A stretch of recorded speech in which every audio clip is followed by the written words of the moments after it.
This next person we have visiting with us today, virtual here, she's was a Rotary Ambassador Scholar, a fellow. RebeccaByerly has spent the last 8 years directing and producing Women of the Mountain, a documentary that chronicles her personal story of breaking out of an intergenerational cycle of domestic abuse.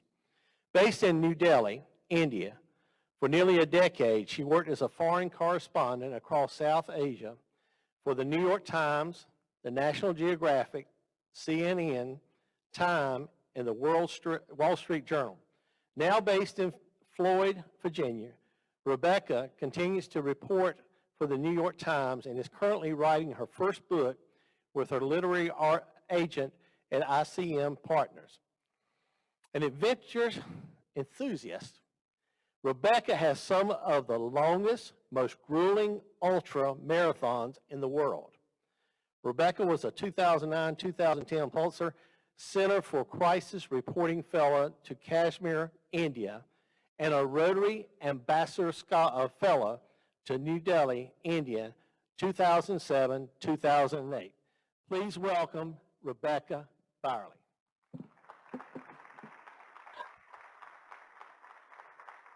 Hi, can everyone see me? I'm going to go with yes. It is wonderful to join you, if only virtually. In a year where we have all had to adapt, I hope that you can get a good laugh that I'm currently sitting across from the Floyd Country Store in the big town of Floyd, Virginia, above a record shop. It's the only place I could find reliable internet, and I have been scouting this out for the last 3 hours. If you know Floyd County on a Friday night, the Bluegrass Jamboree is going to get started at 6 o'clock, so I'm glad I have some time before the Bluegrass starts. I'm hoping you're able to see me because I'm not sure if you are. It really does feel like coming home to be with you today. 19 years ago, this month, I was introduced to Rotary for the first time. I was a senior in high school at Southeast Guilford, and a beloved English teacher of mine said, "Rebecca, I really think you should apply for the Drug and Alcohol Awareness Grant."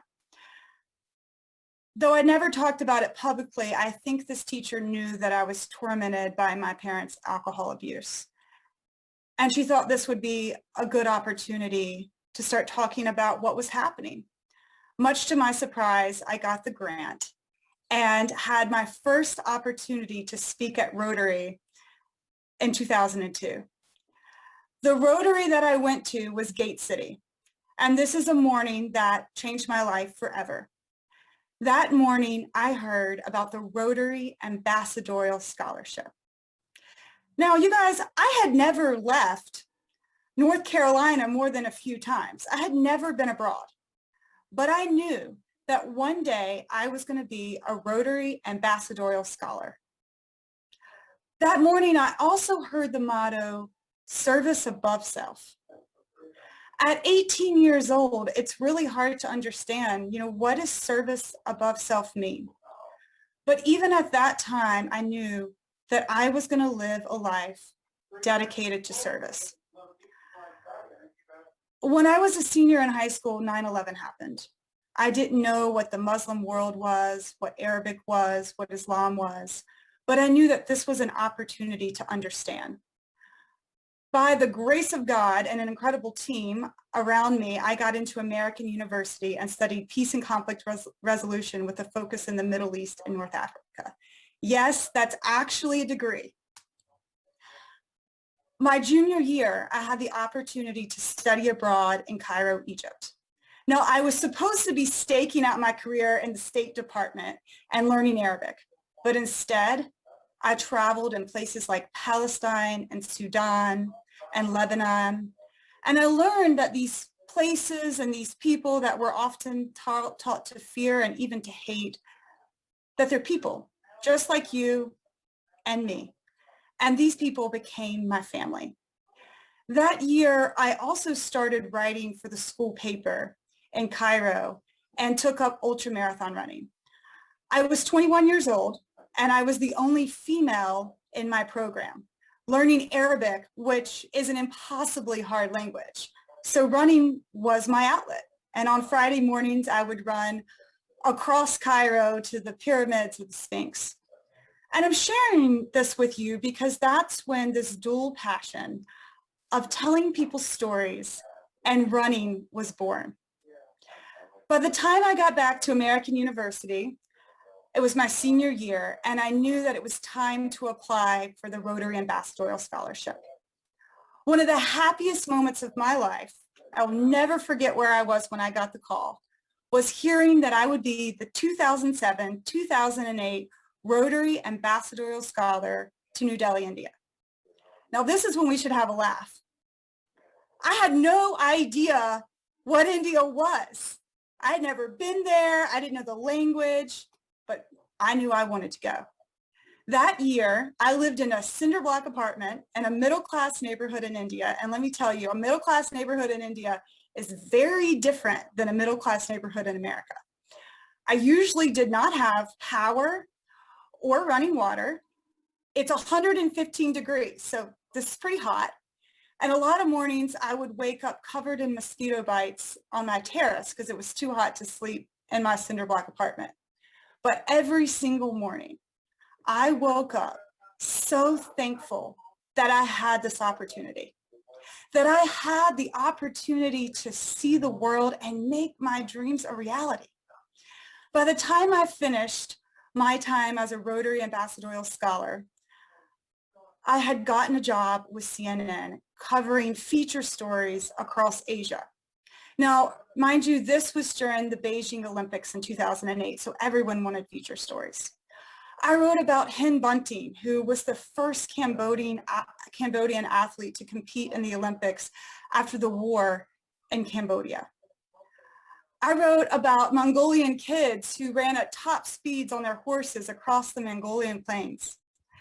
And of course, I ran 150 miles across the Gobi Desert and the Uyghur region of China. The Uyghur region of China now has internment camps for the very people I wrote about. And while the stories were important and they were a stepping stone to my career, it's those experiences that I had in those in-between places that really showed me who I wanted to become.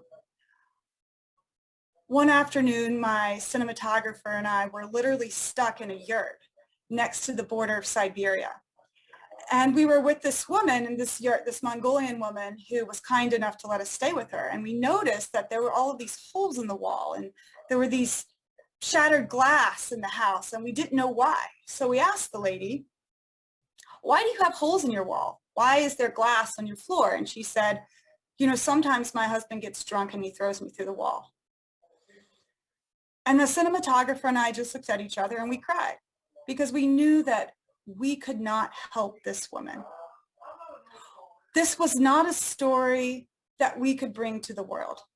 But that afternoon, we committed ourselves to bringing stories to the world that mattered, that people needed to hear.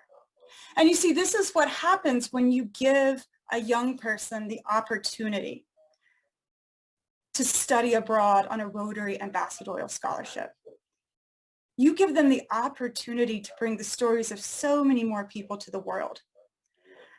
A year after I finished my Rotary Ambassadorial Scholarship, I returned to India on a Pulitzer Center on Crisis Reporting grant, this time to Kashmir, which, if you know anything about India, Kashmir is one of the most militarized places on the planet. In all, I spent more than a decade on the subcontinent writing people's stories for publications like CNN and National Geographic and the Wall Street Journal. I now write for the New York Times. My most recent stories were on a woman who's 35 years old and runs 200-mile races. Yes, that's right. She runs 200-plus-mile races. She not only beats everybody in the race, she wins by 10 hours. She beats all the boys. I wrote about a woman for the New York Times who's a mother of 5, and she was diagnosed with stage 4 lung cancer. It's a death sentence. Instead of laying in her bed and crying about the kids she's not going to get to see grow up, she committed to going on adventures with each of her children before she dies. So I got to join her in Aconcagua, which is in Argentina, and climb a 23,000-foot mountain with this woman and her daughter. If you want to raise strong women who change the world, they need to read about the women who are doing it right now. And that is what you have empowered me to do.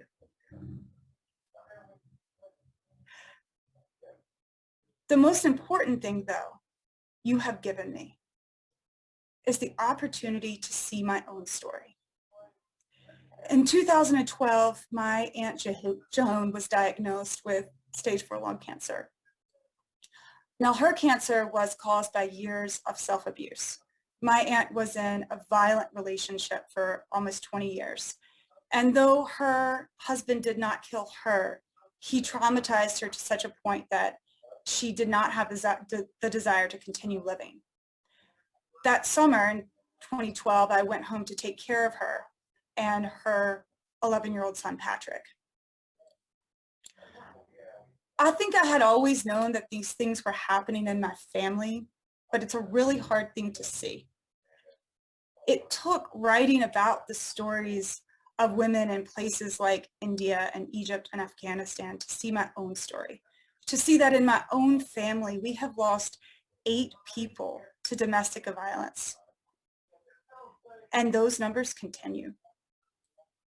I made a promise to my aunt before she died that I would take care of her son, but I had no idea how I was going to do that. When she died in 2013, I was in India, and the only way I knew to deal with the pain that I felt was to run. So that summer, I ran 135 miles that reached 18,000 feet in Ladakh, India. I ran a 150-mile race through the Tibetan Plateau in Mustang, Nepal. And I ran 125 miles in Switzerland. In that race, I was on my feet for 56 hours straight. I had to do all of that to have the courage to come back home. And the people that supported me through all of that was you, my dear, dear Rotarians. That summer, I started a film that's called Women of the Mountain. And the film was originally going to be about 3 women who run the longest ultramarathons in the world. In the last 8 years, that film has become my own personal story. I'm really pleased to say that we have people who support this film like Abigail Disney, who's the granddaughter of Walt Disney, and Sebastian Junger, who wrote The Perfect Storm. We're going to apply for Sundance this fall. I am so pleased to share that I have been able to help my family in ways that I could have never imagined. But the thing that makes me the proudest and the thing that humbles me every single day is the people who believed in me first is you all. Each and every one of you. And if you ever wonder, why do you go to your Rotary meetings? Why do you support young people like me? It's because you really can't imagine the impact you have in our lives. You really can't imagine what you do. I am so, so, so thankful. I am going to show you my trailer. I cut this trailer in 2018, so some time has passed since I cut this trailer. But it will give you an idea of my film. And I just want to share that the first people who funded this film was my Rotary Club, was my Rotarian friends in Greensboro, North Carolina. You make things like this possible. If you could show the clip, I'd greatly appreciate it.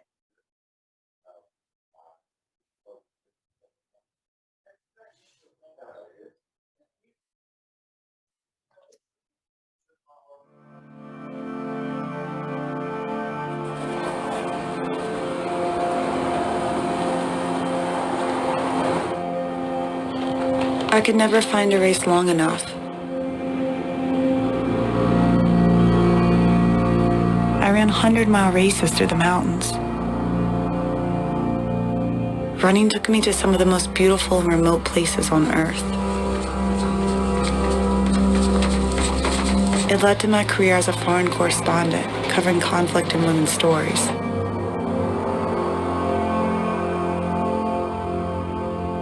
It took running thousands of miles around the world to face the path back home.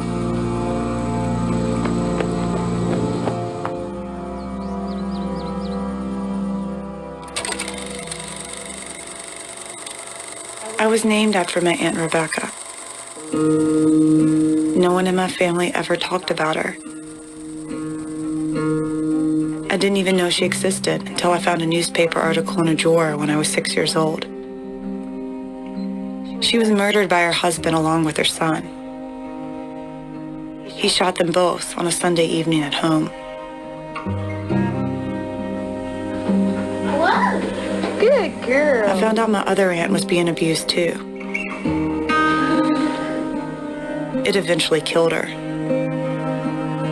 She left behind dozens of journals.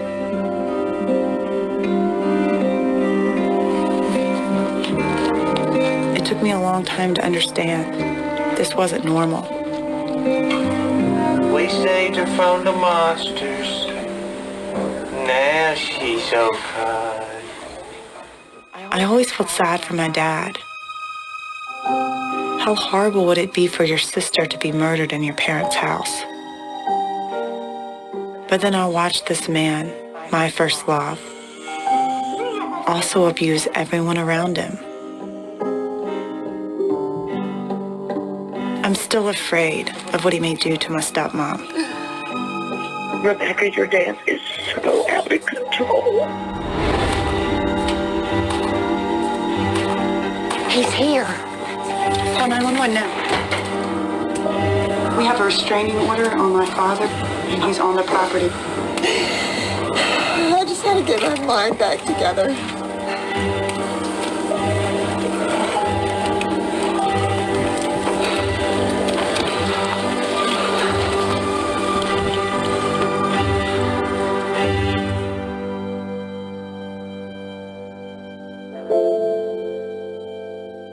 You have ran, Rebecca, as long as I can remember. My aunts left me their stories. I find pieces of them everywhere. There's something they want me to do. I'm trying to figure out what that is.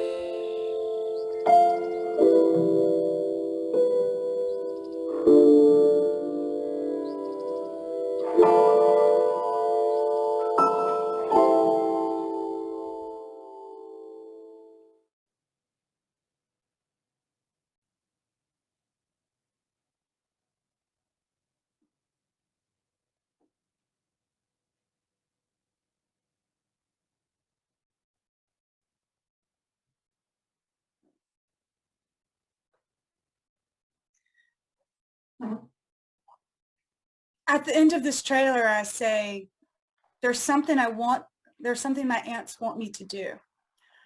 I'm trying to figure out what that is. I know what they want me to do. They want me to make sure that this cycle does not continue with the next generation in my family. In that trailer, you saw a young man that I was running with. That's my cousin Patrick. He's now 20 years old and a sophomore at UNC Chapel Hill, majoring in linguistics and making straight A's. You helped that young man get to where he is today, to rise above the trauma he was raised in because you helped me. That little girl you see in the back of that truck, that's my cousin Cheyenne. I moved to Floyd, Virginia when COVID hit because her mother was in jail and she was in a violent environment at home, and I knew that I had to take care of her. I knew what was going to happen to her.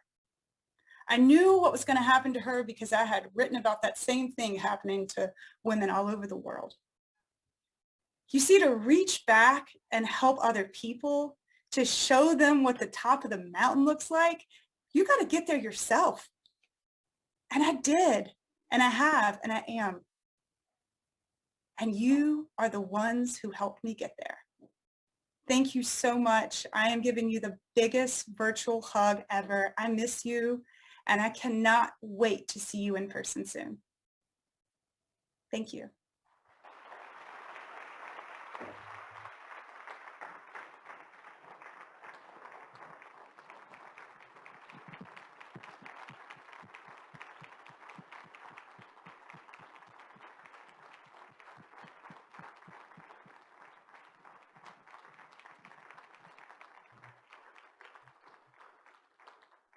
Wow. Thank you, Rebecca. My pleasure. Thank you so much. And we all need to understand that's how much of a difference we can make in one life and how many lives that one life touched and all that. And Rebecca, in honor of you spending this time with us so that we can help other scholars help and go through this program, Rotary, we're going to make, on behalf of this convention, a donation to the Rotary Foundation in your honor. So thank you so much, Rebecca, for being with us. Thank you. And I just want to say I'm here to support all of you. Please reach out to me. I will always have your back.